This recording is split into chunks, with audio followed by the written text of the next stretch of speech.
आज Doubtnut app download करें। Doubtnut पर अपने सभी गणित, रसायन विज्ञान, भौतिक विज्ञान और जीव विज्ञान के डाउट्स का करो सफाया। बस प्रश्न की फोटो खींचो, एक ही प्रश्न को क्रॉप करो और तुरंत वीडियो सोल्यूशन पाओ। अभी डाउनलोड करें। हेलो दोस्तों, आइए देखते हैं प्रश्न। निम्न अवकल समीकरण को हल कीजिए। हमें समीकरण दी है sin x dy/dx plus 3y बराबर cos x। तो इस अवकल समीकरण को हमें हल करना है। अब कैसे करेंगे, देखिए सबसे पहले यहाँ पर अगर मैं क्या करूँ, sin x से भाग दे दूँ। अगर मैं इस समीकरण को sin x से भाग दे दूँ तो ये मेरी समीकरण क्या हो जाएगी, dy/dx प्लस 3 में sin x, ठीक है, गुणा में y बराबर क्या हो जाएगा, cos x में sin x हो जाएगा। ठीक है, अब ये किस रूप की अवकल समीकरण आपको दिखाई दे रही है, ये इसको हम ऐसे भी लिख सकते हैं dy/dx प्लस 3 में sin x। तो ये जो 3 में sin x है, ये ऊपर जाके क्या हो जाएगा, cos x हो जाएगा, cosec x हो जाएगा, है ना। क्या हो जाएगा, ये 3 और 1/sin x क्या हो जाएगा, cosec x, और गुणा में y बराबर cos x में sin x क्या हो जाएगा, cot x हो जाएगा। ठीक है, अब यहाँ पर इसकी तुलना हम किससे कर सकते हैं, रैखिक अवकल समीकरण से, जो कि किस रूप की होती है, dy/dx प्लस p गुणा में y बराबर q, और इससे हम इसकी तुलना करेंगे। ठीक है, क्योंकि ये इसी रूप की रैखिक अवकल समीकरण है। जब तुलना करेंगे तो हमें p और q के मान पता चल जाएंगे। p बराबर कितना होगा, 3 कोसेक x होगा, ठीक है, और q बराबर क्या हो जाएगा, q बराबर होगा कॉट x। ठीक है, अब यहाँ पर हमें क्या निकालना पड़ता है, समाकलन गुणांक। तो समाकलन गुणांक क्या हो जाएगा, यहाँ पे बताइए, समाकलन गुणांक IF यानी कि इंटीग्रेटिंग फैक्टर, वो क्या हो जाएगा यहाँ पे, e की पावर समाकलन p dx, ये सूत्र होता है। तो ये क्या हो जाएगा, e की पावर समाकलन p का मान है 3 कोसेक x dx। ठीक है, तो ये किसके बराबर हो जाएगा, e की घात 3 तो बाहर आ जाएगा, क्योंकि वो, तो अब ये 3 तो बाहर आ जाएगा। ठीक है, समाकलन से बाहर आ गया और समाकलन क्या हो जाएगा, कोसेक x और dx। ठीक है, अब हमारे पास समाकलन कोसेक x dx क्या क्या होता है, तो ये हो जाएगा e की घात 3, और कोसेक x का समाकलन होता है log tan x/2। ठीक है, अब क्या होगा, अब यहाँ पर एक हमने सूत्र पढ़ा है कि जो n log m होता है वो किसके बराबर हो जाता है, log m की घात n हो जाता है। ये जो n होता है ना आगे, ये m की घात में पहुंच जाता है। तो उसी तरह से ये जो 3 है, ये tan x/2 की घात में पहुंच जाएगा। तो ये कितना हो जाएगा, e की घात log, ठीक है, tan x/2 और इसका क्यूब। अब क्या होगा कि क्योंकि इसका भी आधार e ही है, तो इसलिए e से log हट जाएगा, तो सिर्फ हमारे पास क्या रह जाएगा, tan क्यूब x/2। ठीक है, यही क्या है, हमारा समाकलन गुणांक IF है। तब हल क्या होगा समीकरण का, तब समीकरण का हल होता है y गुणा में IF यानी कि समाकलन गुणांक बराबर समाकलन q गुणा में IF यानी कि समाकलन गुणांक dx। ठीक है, अब यहाँ से y गुणा में जो समाकलन गुणांक है वो है tan क्यूब x/2। ठीक है, बराबर समाकलन q यहाँ पर क्या है, cot x, तो ये रख देते हैं cot x गुणा में IF हमने निकाला है tan क्यूब x/2, ठीक है, और dx। फिर इसको हम कैसे लिख सकते हैं, देखिए cot x को हम लिख सकते हैं 1 में tan x, ठीक है, गुणा tan क्यूब x/2 है ही है, tan क्यूब x/2 और dx। ठीक, अब ध्यान से देखिए, एक tan x का हमारे पास एक सूत्र होता है, कौन सा वाला, 1 में tan x का सूत्र होता है 2 tan x/2 और बटे में 1 माइनस tan स्क्वायर x/2। ठीक है, गुणा में ये क्या है हमारे पास, tan क्यूब x/2 dx।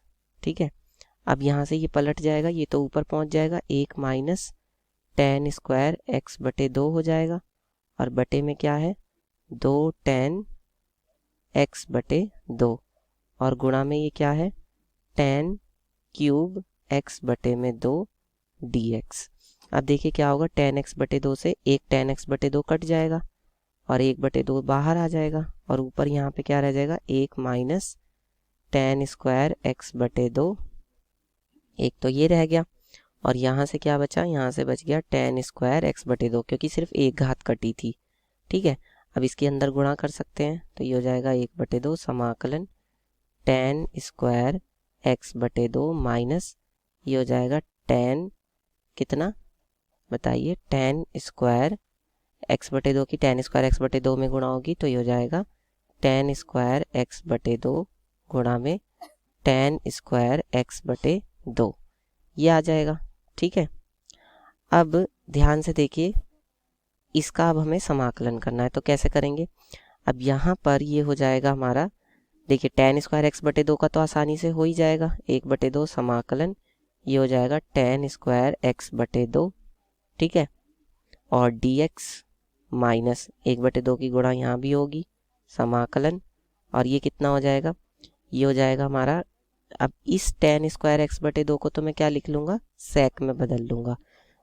तो इस ये वाला जो tan स्क्वायर x बटे 2 है इसको तो हम क्या लिख लेंगे 1 माइनस sec स्क्वायर x बटे 2 माइनस 1, इसको हमने ये लिख लिया। बाकी जो tan स्क्वायर x बटे 2 है उसको हम ऐसे ही रहने देंगे tan स्क्वायर x बटे 2। ठीक है, और dx है ही है।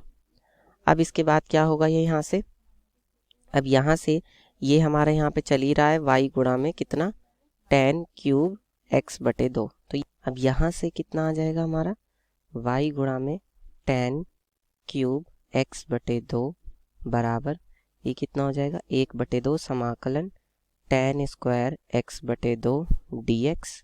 ठीक है, और इस 1/2 की जब अंदर गुणा होगी तो ये क्या हो जाएगा माइनस का 1/2 समाकलन। ठीक है, इस tan स्क्वायर x बटे 2 की भी गुणा करते हैं तो ये हो जाएगा sec स्क्वायर x बटे 2 गुणा में tan स्क्वायर x बटे 2 dx। ठीक है, और फिर यहाँ माइनस 1/2 की माइनस 1 में होगी तो माइनस माइनस प्लस 1/2 समाकलन tan स्क्वायर x बटे 2 dx ये आ जाएगा।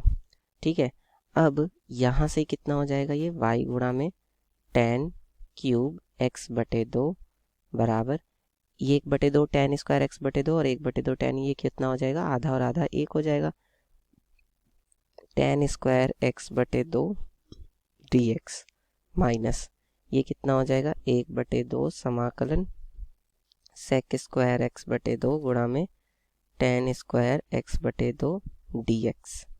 ठीक है, अब यहाँ से tan स्क्वायर x बटे 2 को हम किस में बदल सकते हैं sec में बदल सकते हैं तो ये कितना हो जाएगा sec स्क्वायर x बटे 2 माइनस 1। ठीक है, dx माइनस 1/2। यहाँ पर हम क्या करेंगे कि tan x बटे 2 को हम t मानेंगे तो जब इसका अवकलन करेंगे तो क्या आएगा sec स्क्वायर x बटे 2 आएगा। ठीक है, और क्या आएगा गुणा में 1/2 भी आएगा क्योंकि x बटे 2 को एक तरह से हमने t माना है। फिर dt बटे में क्या होगा dx, तो यहाँ से sec स्क्वायर x बटे 2 dx किसके बराबर आएगा 2 गुणा में dt। ठीक है, तो यहाँ पे हम लिख देंगे गुणा में 2।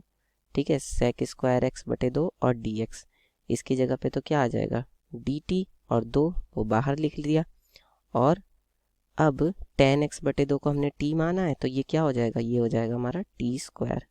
ठीक है, अब ये यहाँ से कितना हो जाएगा समाकलन sec स्क्वायर x बटे 2 dx और माइनस समाकलन dx 2 से 2 कट जाएगा और ये t स्क्वायर का कितना होगा समाकलन t क्यूब माइनस आएगा ये यहाँ पे माइनस t क्यूब बटे में 3।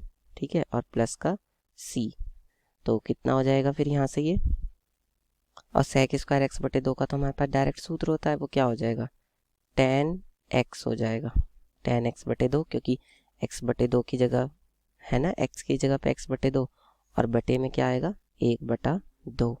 ठीक है, माइनस यहाँ पे क्या आ जाएगा सिर्फ x आएगा और माइनस क्या आएगा यहाँ पे t क्यूब और t हमने किसको माना है, tan x को, यानी ये हो जाएगा tan क्यूब x बटे 2 बटे में 3 प्लस का c। ठीक है, और इधर हमारा y गुणा में क्या चल रहा है, tan क्यूब x बटे 2, तो ये हो जाएगा y गुणा में tan क्यूब x बटे 2 बराबर, ये 2 पलट के ऊपर पहुंच जाएगा तो 2 tan x बटे 2 हो जाएगा minus x minus tan cube x बटे 2, और ये बटे में 3 भी है और प्लस का c। ठीक है, ये आ जाएगा। अब हम जाते हैं यहाँ पे 3 से गुणा कर सकते हैं, तो ये हो जाएगा 3y है ना, और गुणा में tan क्यूब x बटे 2 बराबर 3 दूनी 6 tan x बटे 2 minus 3x minus tan cube x बटे 2 और प्लस का, ये तो c ही रहेगा, ज़्यादा हम इसको c डैश भी लिख सकते हैं, जहाँ पर c क्या है, समाकलन स्थिरांक है। तो ये हमारी समीकरण का हल हो जाएगा। इस तरह से हल करके बता देंगे, हमारा उत्तर होगा। कक्षा 6 से 12वीं से लेकर नीट, IIT, JEE वो एडवांस के लेवल तक 1 करोड़ से ज्यादा छात्रों का भरोसा। आज ही डाउनलोड करें डाउटनेट ऐप या व्हाट्सएप करें अपने सारे डाउट्स 8400 400 400 पर।